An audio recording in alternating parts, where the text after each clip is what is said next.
पुण्यातल्या राजगुरुनगरमधून आज एक धक्कादायक घटना समोर आली आहे। सकाळीच भरलेल्या एका खासगी क्लासमध्ये चक्क क्लास सुरू असतानाच 10वीच्या 16 वर्षांच्या विद्यार्थ्यावर त्याच्याच क्लासमधल्या मुलानं चाकूनं हल्ला केल्याचा भयानक प्रकार घडला।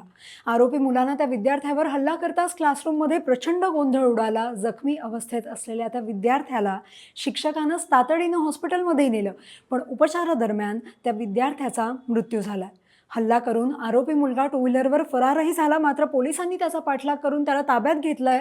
हल्ल्यामागचं जे कारण आहे ते अजूनही समोर आलेलं नाहीये, पण या घटनेमुळे पालकांमध्ये प्रचंड भीतीचं वातावरण आहे।